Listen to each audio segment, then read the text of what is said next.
Thank you so much, viewer, for joining us together for another episode of The Shilling Reading Room.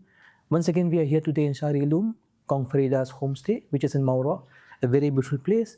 And today, we are very honored to have with us Sanjoy Hazarika, a well-known writer, but also a very well-known journalist. I remember him from my college days, university days, when I used to read his books. And today, we're going to talk about this book, River Traveler. Journeys on the Tsangpo-Brahmaputra from Tibet to the Bay of Bengal. It's a very beautiful book. I think for me the greatest part of the book is that it also talks about his experience of his writing the book and going to all these places, but also a little bit of history. So then, before I talk to Sanjoy, I'll just tell him that he currently lives in Shillong and near Motinagar. That's where he stays right now. And he also is a journalist for a very long time. He also worked for New York Times, a very prestigious international organization, and he's also made many documentaries. And one of the book that people I think must be talking to you all the time, Sanjoy, is about The Strangers of the Mist. Because I remember that when I was in university college, I read that. And when I went to university also, again, I read that. So before we come to this book, can you tell us something about the reception the book got? Because I think anybody who wants to understand Northeast has to read that book. What do you think about that? Well, I am absolutely delighted, first of all, to be here, Fakra, and thank you for inviting me in this very beautiful setting. Strangers has continued for a long time. It's now nearly, it's over 30 years since I wrote Strangers of the Mist, and I frankly didn't expect the kind of wonderful response. It's gone into many editions. It's sold extensively. It's still selling. I know that from my royalty statement. Okay. And it's received a great deal of acclaim, and it's very respected. And, I think a lot of people enjoyed the way I wrote it, which is like a free-flowing narrative. You don't impose heavy duty stuff on people, because if you're, there's nothing to do against academics, but academic writing can only take you so far. And I've always wanted, as a journalist, to reach a larger audience. And that's the way I write. I find it simpler to write as I think, and it's free flowing, and people enjoy it. And that's what I enjoy. Thank you so much, because I think a lot of my knowledge of Northeast and the various political movements that happened in the region is from that book, because that was the foundation for me personally that I had. If it wasn't for the book, I think it would have been very difficult for me to understand about the Northeast. But thank you so much for that book. But let's come to this book, because this book also, it got published this year, I think, and you have already been... Just a few months ago. Just a few months ago, and I love the book in terms of how you connected your experiences with history and all of that. So what inspired you to write this book, especially Tsangpo-Brahmaputra? So I think people may not know, Tsangpo also is another name of the Brahmaputra, right? So can you please tell us something about that? What made you write the book? Well, first of all, it's a big river. It's one of the first things that impacted me as a child from my very young days, to see the river in Guwahati, Tezpur, Dibrugarh, wherever we traveled, the river was always a dominant presence. In flood time, it would sweep across the valley. In the dry season, somebody described it like a grandfather in the older age, just relaxed, and then suddenly it storms into action with the monsoons. So it's always been of interest to me. And I felt that nobody had actually written a book of the river from the region. There's been one, I think, there's been one by Samrat Chaudhary. But he didn't travel to Tibet or much in Bangladesh. And I've had the privilege of going all the way, from Tibet right down to the Bay of Bengal. And so to me, it was something very natural. I've been wanting to do this a long time. But I think the trigger was really the film that we made. So it's not as if I wrote the book first and then, the visuals came afterwards. The film came first. Janu Barua and I made a film on the Brahmaputra from Tibet to the Bay of Bengal. It's called A River Story, The Quest for the Brahmaputra. And that really whetted my appetite, because I had to write the script, I had to do a lot of research. And so during the making of the film, a lot of things came up which I didn't know about. So, and I found that, okay, it's important to put this, to document this and put it in a book that people will read. Because yeah, you did mention in the book that this whole idea started with the documentary, right? You and Johan Borwa, and how you tried to enter Tibet first time, but you were unsuccessful, and then you actually went there. So can you tell us something about the experience of your, like say the failure or the disappointment that you couldn't go there, that your wife and daughter had gone there, and you were left behind in India. Can you please tell the audience a little bit about the experience of how actually you eventually went there? Well, as I said, the first, I was not given a visa to go. My wife and daughter got the visa, but I was not given because I was a practicing journalist, and I think the Chinese were not very keen for a New York Times reporter to go into Tibet, whether it's on a personal trip or whatever. And the second time, we got the visa in Kathmandu, and we flew from Kathmandu to a place called Gongar, which is the airport about 90 kilometers from Lhasa. There's no airport at Lhasa. And then you drive essentially to go to the to where you start your journey, and you're driving alongside the river. So it was quite overwhelming, to actually be in the place that you've read about, and I'm a follower in the sense of the Dalai Lama's views and his position on Tibet and so on. And to me, it was very moving and a very powerful sense when I went to Tibet and actually saw the place, and we started filming and researching and writing and taking notes. And it was pretty overwhelming for a number of reasons. Nothing prepares you for Tibet. The scale of the place is amazing. And if anybody has been to Ladakh, it's Ladakh 1,000 times over, that's the scale. And a few things I still remember many things about Tibet, but one of the things that I shall always remember is that we are standing on this road, okay? And the road is going straight as an arrow right to the horizon. There is no deviation. Okay. And on one side is the river.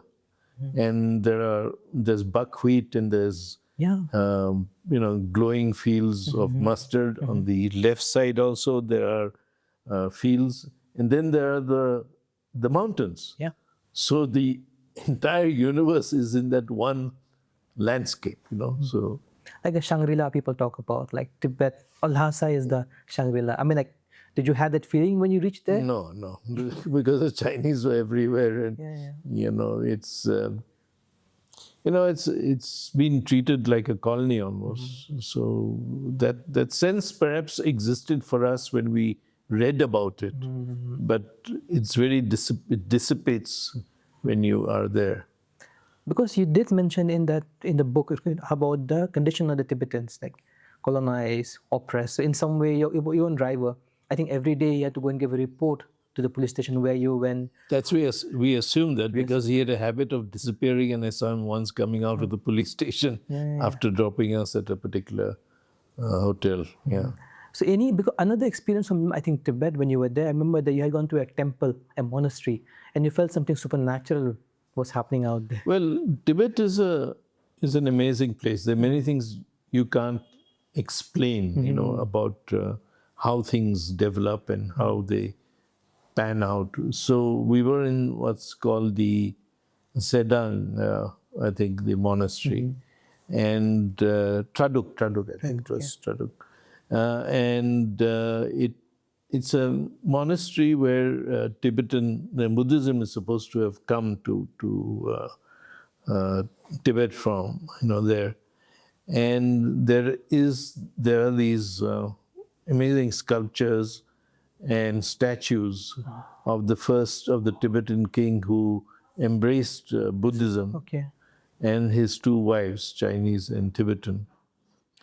And I remember trying to go in. We were not filming then. We trying to go into the room, this where the statues was, and I just couldn't cross the threshold. It's like a force is pushing your ball back, and it's not a very friendly feeling, you know. Okay, okay. So I couldn't explain it, and then I went off and did other stuff. And later we were discussing in the team, and my cameraman said I felt exactly the same thing. Yeah, yeah. You wrote that in the book. Yeah. Yeah. So it's these are things that you can't explain.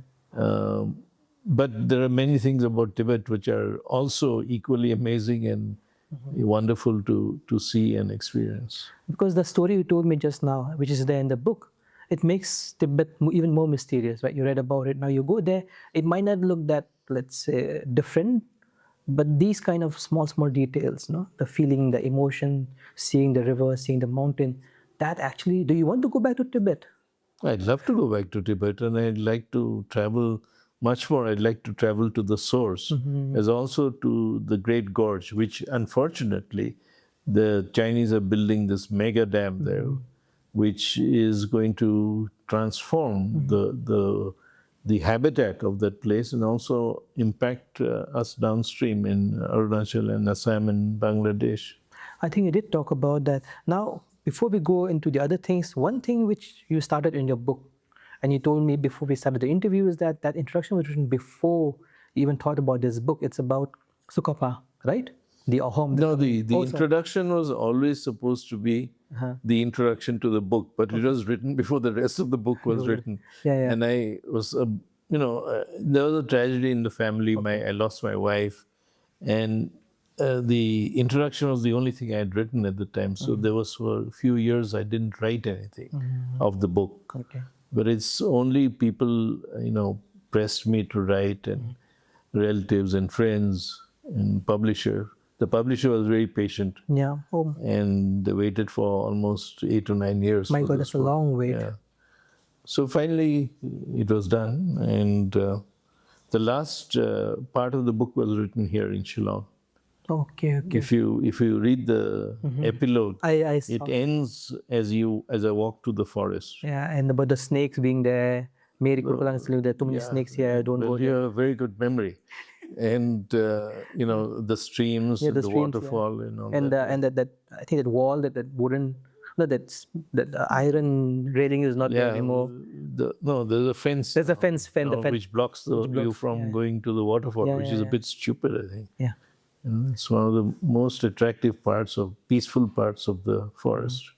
Yeah, and it was quite nice. I call it the Shire. The Shire. It's the Shire of Shillong. So who are the hobbits then? We are all like that. Probably. Yeah. Now, in the introduction, okay, you also talk about Sukapa, right, and his migration, and even how the route was so important, because it is this feeling that the route was something which Sukapa found on their own, but according to it was a very well-known route that people had used for a long time. Northeast not being a barrier genetically, right, but being a corridor. So when we're talking about in the book about the river welcoming, the valley welcoming people, that is now also being discussed academically, right, in terms of genetic, how people have been moving up and down in this stretch. So, and the Assam. It's also interesting because languages, languages move with people. Diets move with people. And this is one of the things I talk about in the introduction, is that Sukapa brought wet rice and intensive rice cultivation to this region. The Bodos were the originators of wet rice cultivation, and the Nagas have had terrace rice cultivation, but settled intensive rice cultivation, I think the Ahoms were the progenitors of that. And if you say that, because it's so interesting, you look at India, as eastern part of India, right, and rice is such a very important crop for the Indian civilization, right?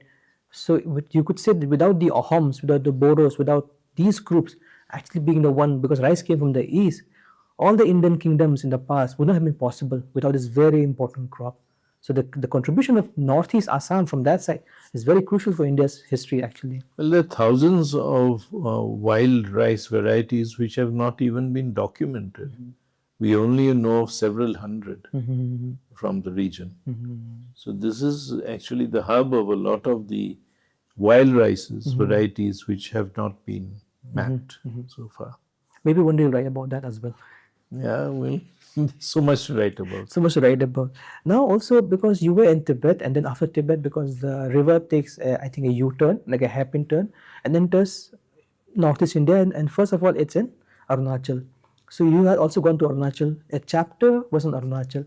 Can you tell us something about the experience in Arunachal? What are the things that really like maybe like made you start a little bit, let's say, maybe maybe think a little more, so that can be included in part of the book.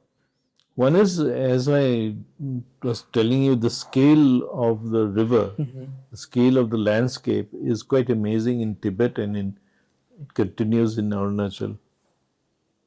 Because I remember rafting down the river uh, before Pasighat, and our guide pointed to a watermark on the rocks. It was about 30 feet above where we were, because we were rafting in the sort of drier season. He said that's where the water reaches. 30 feet above. Wait. Now they're building dams all along the river, which I don't think is a very good idea in a highly seismic zone. But to me, it's always about not just scale, but the range, diversity of communities that live along the river. I remember drinking a lot of apong. Apong, yeah, I think that It was very millet beer, delicious. right? Millet beer, yeah. And you drink different kinds of home brewed liquor as you travel from Tibet and Arunachal, Assam, everywhere. Uh, so that was another attraction of the travel. You got to sample what people ate in their own homes. You were welcomed into people's homes. And you got a chance to understand how their lives, livelihoods, and histories have been shaped by the river, including the food that they eat. Yeah, yeah. So Arunachal was also a revelation in the sense that we got to know a bit about the freedom fighters from Arunachal. I had not known much about who fought against the British. Okay. And that's become a big issue also now. The Abors, the Abor campaign by the British, and the Adi. these also. So these are things that I learned as I went along. I talked to people, not just people like Mamangda and so on, but also for instance, the Chokaman Gohai family. In Chokam, the Chokaman Gohai's family are very prominent because the Khamtis, one particular government, is very small. I think there are a few thousand people, but they're very influential, they're quite wealthy, extremely well educated, and they're Buddhist. And they follow the traditions that they carried with them from their original lands in Myanmar. Yeah, because the Khamti, very interesting, because you did talk about the Khamti in the book, right? Talk about the monastery, how people are still coming to visit it, right? Yeah. And when you're describing it, you said, oh, I thought it was in Myanmar. You said like you didn't think it was in India anymore, you were in Myanmar, right? Because the beauty of the structure as such, it's like one of them was almost golden, it's like a pagoda. These are pagodas, really. And beautifully structured. Some of them have been gifted by the royal government of Thailand or by the government in Laos. So there is that connection which people have sought to continue. And I would not have expected something like that out there, because I would not have expected that kind of monastery being there in such a faraway place. For us, also, it's far away. And then, but at the same time, people visit there all the time. Yeah, and there are especially the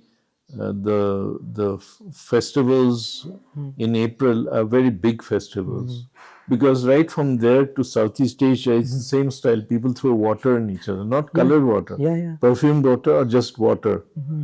So you see that both among the Khamtis and the Buddhists of the Northeast, and down up to Laos and Burma and Thailand. Yeah, I think I remember that because there was a documentary on the Mekong, and you could see people, they throw water on each other. So you must have also gone to Southeast Asia. Yeah. So have you see? But did you see with your own eyes that culture being Yeah, practiced over there? yes, I felt it also. Or You they threw see, at you also? yeah.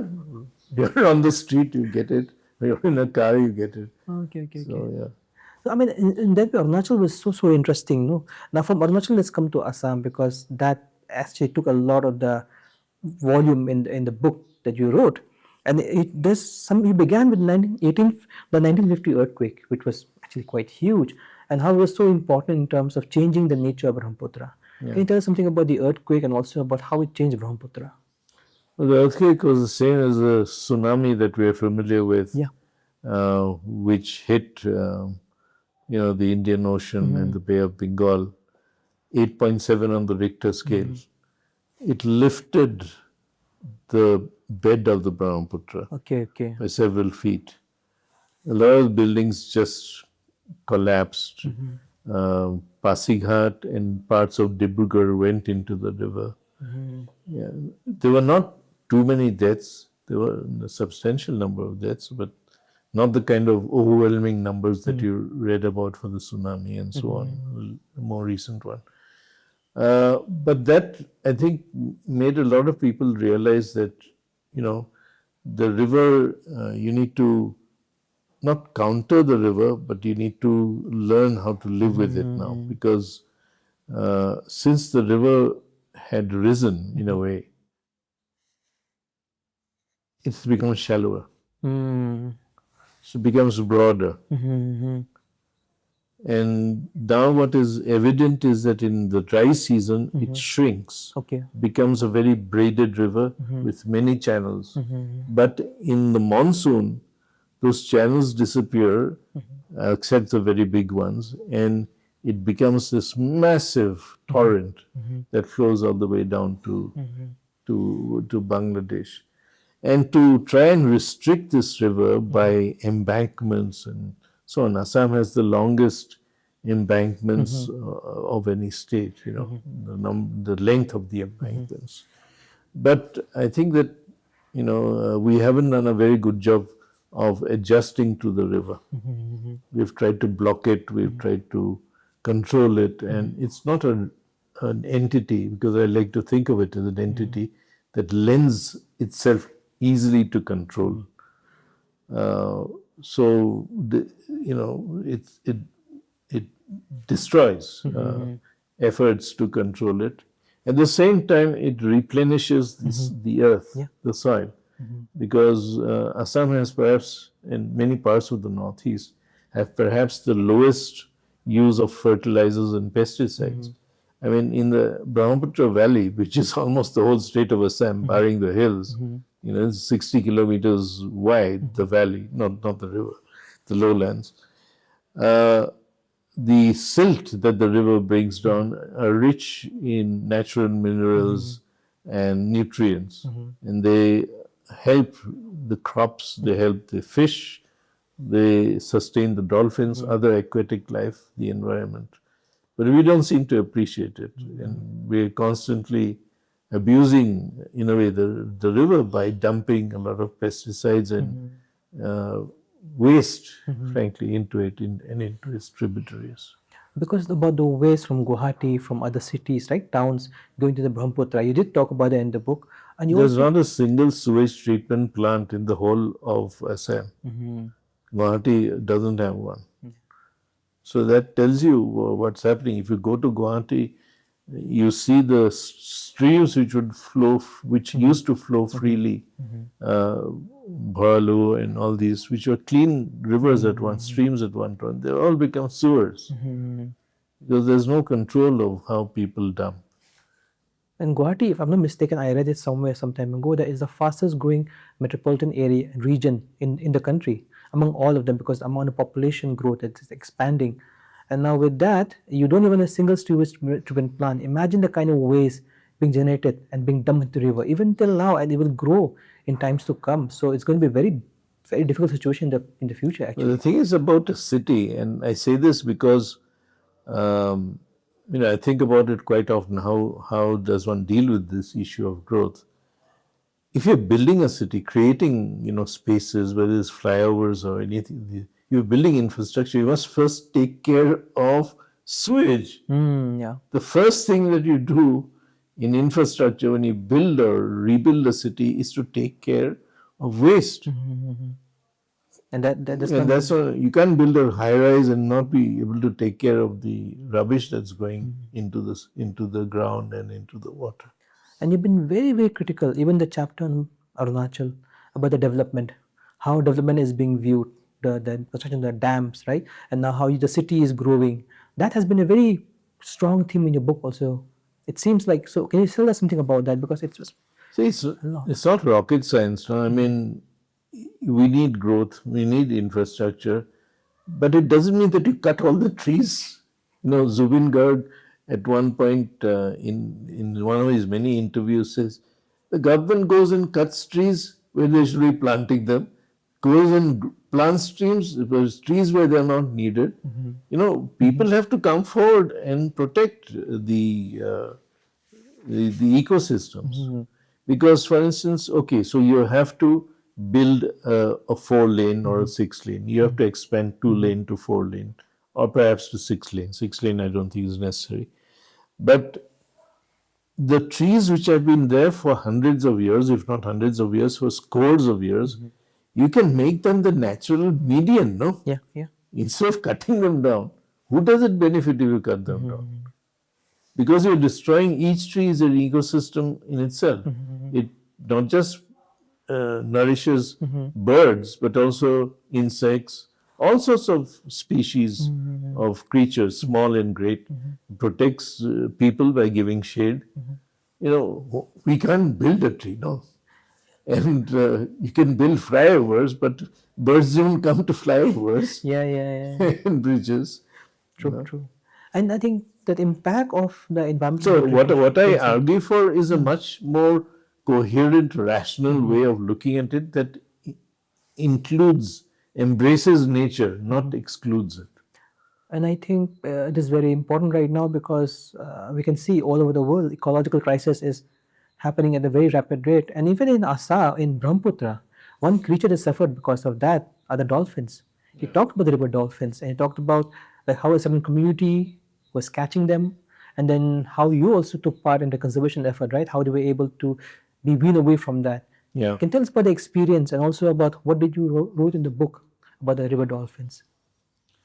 See, one of the first images in my mind as a child of the river is of dolphins dancing in the water in the Brahmaputra near Guwahati. That has always remained with me from my childhood. And I've always been fascinated by the dolphins. There's so many species of them, and we have what's called the Gangetic dolphin in the Brahmaputra, although it's a cousin of the one which is there in UP, Bihar and so on, the Ganga. And there's one also in the Indus, but that's a slightly different species. Anyway, the point is that it became very endangered, partly because of hunting, and I think it did not get the kind of space that it needs because it's a free-ranging creature. It's a mammal. It gives birth to its young, like humans and tigers and all that. So you think of it this way: the dolphin is to the river what the tiger is to land. It's the major species, the dominant species on a river. So we found that this particular community, there are other communities which are also attacking and killing dolphins, killing it for the blubber, which was supposedly useful for medicinal purposes or for lamps and all this. Attracting fish also, right? Yeah, attracting fish. Bait. Surely in this day and age, in the 20th, 21st centuries, you don't need to kill endangered species in order for medicinal use and for. Then there was this amazing biologist in Patna University, Professor R.K. Sinha, zoologist. He told us of this way he had found an alternative. And because the Bins come from Bihar, they had migrated from Bihar about 100 years ago and settled there. The same practices, and they were very poor, no other livelihood, very unhealthy, no education. So when I approached them, I said, okay, we have to approach them not talking down to them or criticizing them, but try and see how we can meet a need. So health was a need, education was a need. So and I started these boat clinics, and I said that we will uh, engage them in the boat clinic, we'd also treat them. So that became a point of access. And then Professor Sinha had found out that if you heat the intestines of certain fish, you produce the same kind of oil Okay. that you would get from the dolphin, chemical properties. And they use this, and the fish would. I've seen the fish come up. They sort of soar, rush to the oil which is being tossed out, sprinkled. So these people are trained. The Bins were trained in how to do this, and they came back and they became almost like evangelists, spreading the good word. And as a result, other groups also got involved. And as a result, I think that's one of the factors of why the dolphin population has actually increased in the Brahmaputra Valley. And all the credit goes to these people for embracing this idea and moving from poaching to conservationism. Because you have been critical, by the way, how development works, and so people would say, what is the solution? And in this case, you have been a part of a solution, right? It's not Yeah, like because as you said, it's easy to criticize, but it's important to know how to find a responsible answer to a problem. And that comes only through conversations with people who are at the heart of the issue. I don't say the heart of the problem. They know what the issue is, and sometimes they also know how to deal with it. And we need to tap into that knowledge. And about the dolphin is that because it's part of the mammal family, like you said, also it's part of the whale family, and the oldest whale fossil is found in South Asia, in Pakistan. So I mean, we use the dolphin here, which is in a way the origin of all the dolphins and the like whales in the world. It'll be a very ironical thing. I mean, like it'll be very sad if that happens actually. I'm not sure about the connection between the dolphin and the whale, No, but because they're from the same family. The mammals who went to the sea. yeah, but the whales are slightly. Oh yeah, they The have a species different. are very quite different. Yeah. I mean, there's there is a warning from China because there was a dolphin called the baji, Yeah, Baji, yeah. which became extinct The yellow, on I the think, Yangtze Yangtze River, yeah. because of the trawling and the high navigation and getting caught because they have very good sonar but they have very poor sight. So getting entangled in fishing nets. This has also happened here, but it's the numbers of this has such accidental killings has gone down, but it still is a risk. And now the government's plans to expand navigation and make it a great waterway. God knows where the waterway will be. I mean, how that waterway will work, because at the moment we don't have good relations with Bangladesh. So at the moment, all the ships can come only up to the Bangladesh border and then go back. That's not a way of actually doing a lot of commerce. Anyway. And also, while talking about the dolphin conservation, it also talk about the boat clinic, right? So boat clinic became one of the ways in which to convince the people to go for conservation. And you have talked about it in the book as well. Can you tell us something about that? So boat clinics came again through an experience I had while traveling for the film before the book. And this was that essentially there was a young, we came across this case of a young woman who died in childbirth because she couldn't get to a hospital in time, and she passed away on a ferry. It so happened that I and Jahna Bora and the team were going back on the ferry that she had come on. We heard about this story. And then I did some researching and I found that, to my absolute horror, that Assam had the worst maternal mortality ratio in India at that time. I didn't know that. which was more women died in childbirth Yeah. in Assam than in any other place. Not Bihar, not UP, not Madhya Pradesh, But not Assam? Rajasthan, but Assam.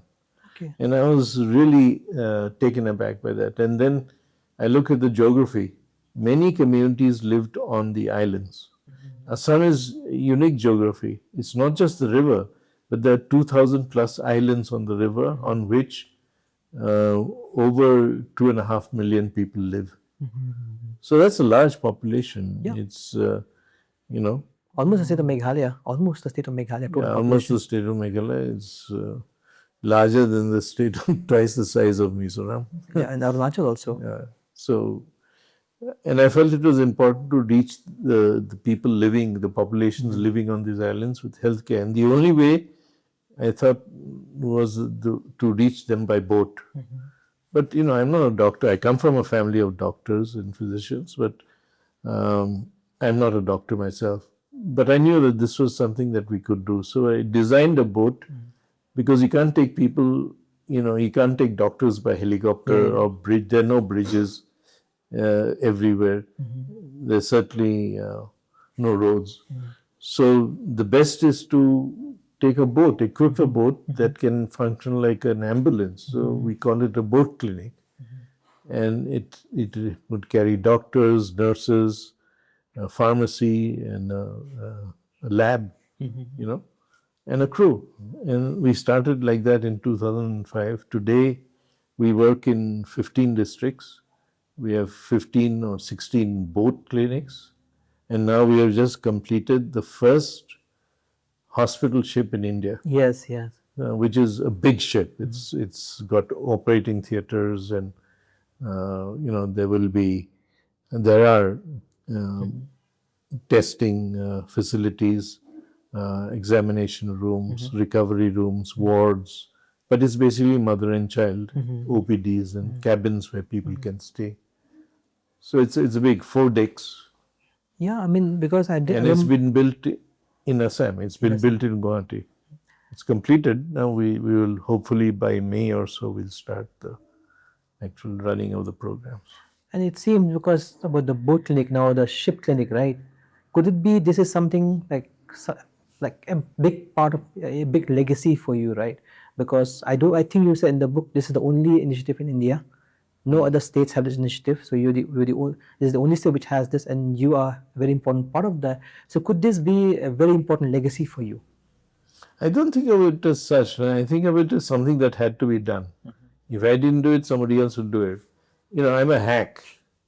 So you need to trust a hack to come up. I have lots of ideas every day.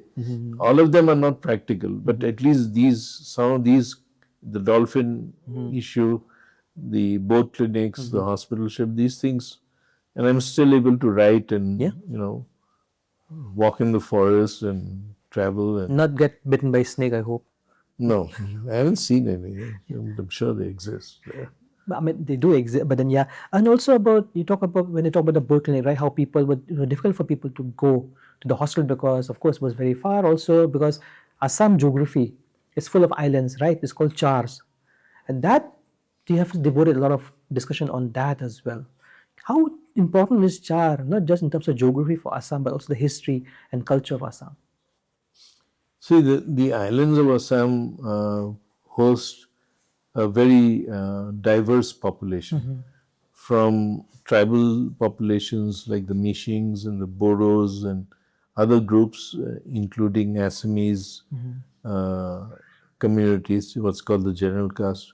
You go downstream, you have the people of Bengali origin who are largely Muslims. But they've been there for a very long time, over 100 years or more. There may be some who have come recently, but that's not really the issue. The issue is right throughout the length of the river, you know, from Lakhimpur and Tinsukia right down to Dhubri. The islands are marked by deprivation and poverty and lack of access. So the idea of the boat clinics was provide regular access to health, because the idea of the clinic was very simple. If people don't have access to health, They won't be able to, children will not go to school. People will not be able to work properly, and the women will not be healthy. You know, they'll be constantly weak and malnourished and underweight and so on. So that was, I saw the health as a platform, the both clinics also as a platform which you could actually build many applications with, you know. So that was the idea. So we have these diverse communities. Lower Assam, as I said, population is largely Muslim, but middle and upper Assam, it's a mixed population of tribal communities and others. And I think one of these islands is Majuli, Yeah, where I think the Vaishnava movement was very, that how it's very it was very strong there. important. I Yeah. think it started from there. Well, it didn't start from there, but Then- that became one of the centers of Vaishnavism. So, yeah, that's very important as a world like heritage site. It's not really a UNESCO heritage site, but it is an amazing center of faith and repository of faith, knowledge, and history. Yeah, history. Yeah, and you wrote about that in the book. Yeah, and it's, you know, Shankar Deva, who was the creator in a way of the Vaishnav faith here, you know, who designed it, developed it, and pushed it.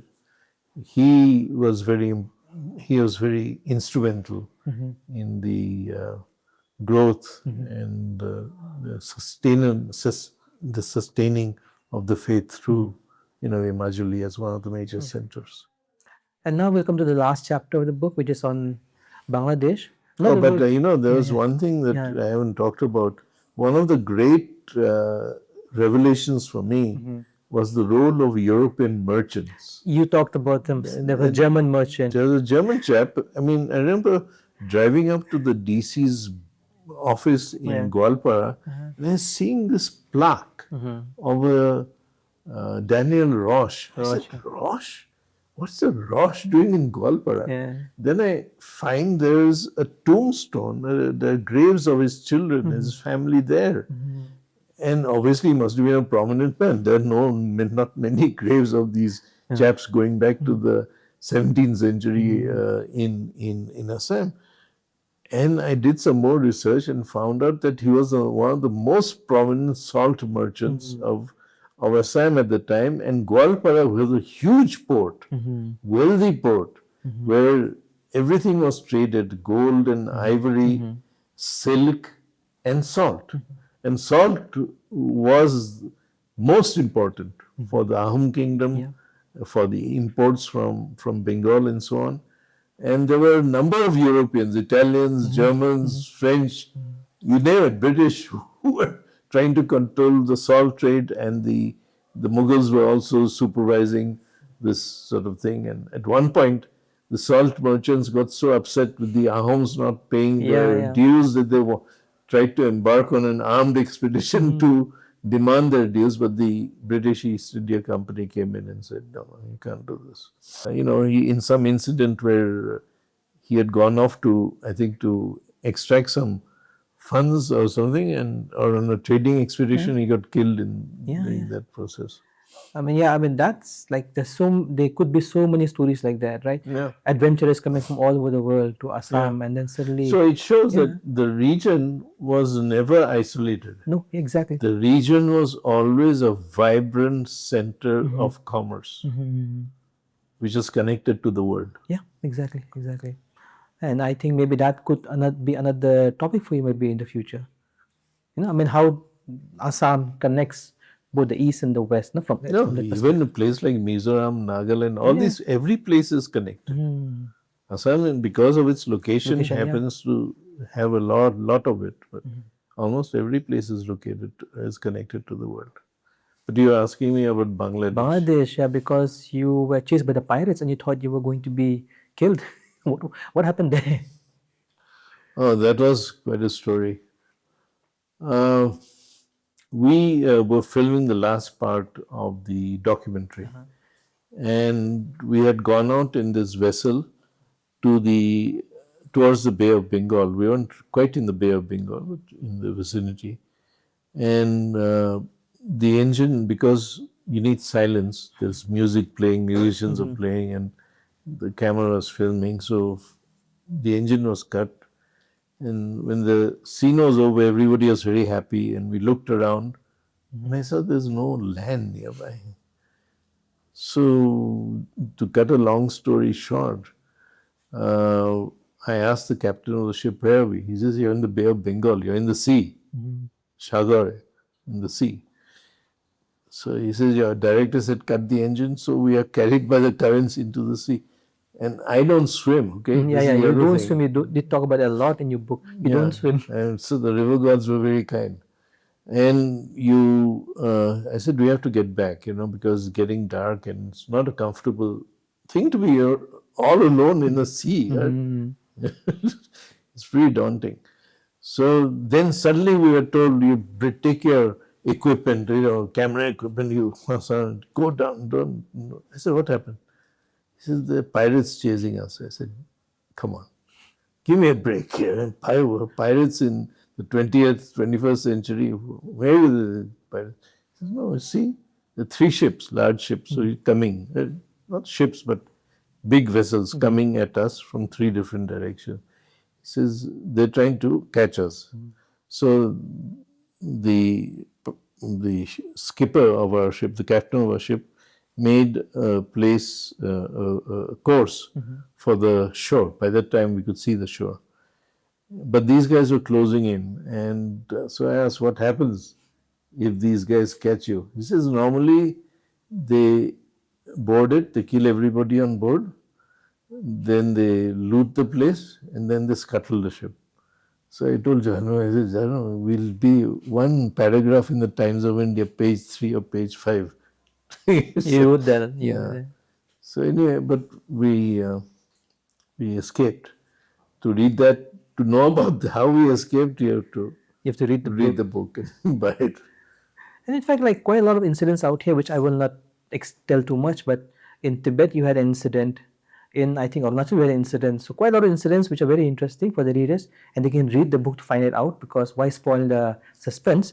Now coming to the last question, for the interview, because we've been talking for some time now. What is the future plan? You did tell me that you are again writing another book.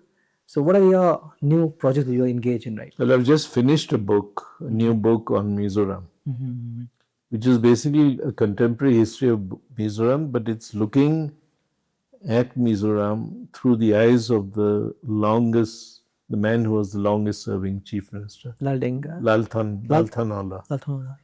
Was from the Congress. But he was also in the MNF right at the beginning, in his early years, which is not well known. Yeah. So that, I think, it gives, looking at it through his eyes, because I did about 200 interviews with him, met a lot of other people, including his opponents.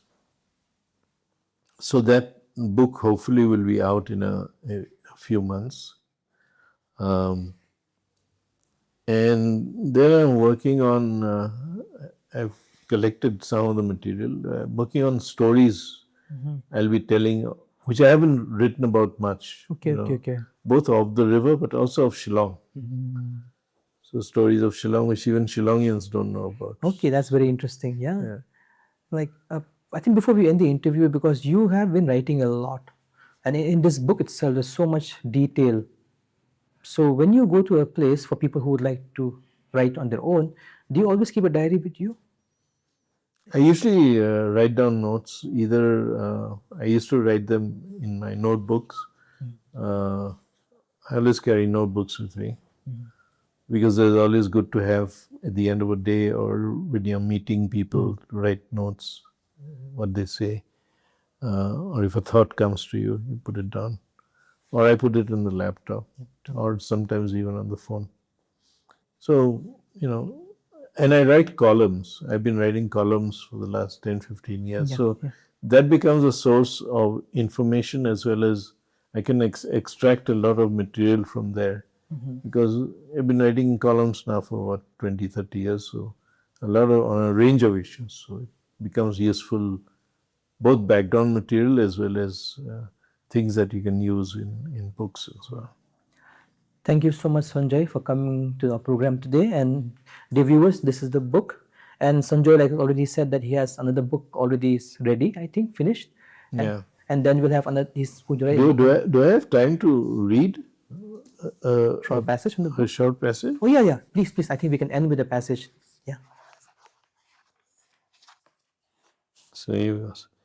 One evening, I sat on the top deck of a boat at the edge of a large river island of Majuli in the heart of the Brahmaputra, remembering times past of life with my late wife Minal, her loss after a wrenching and brutal illness, of our daughter Meghna and her future, of loves past, lost and present, of fear, anger, and the madness of city life in Delhi and Guwahati, the pressure of work.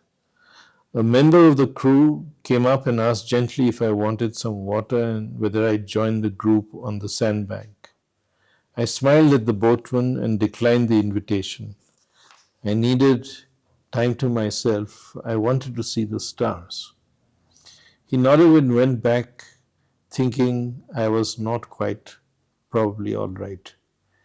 As I waited and listened to the wind over the water, birds chased each other over a vast landscape, trilling as they went, by sandbanks of forgotten floods.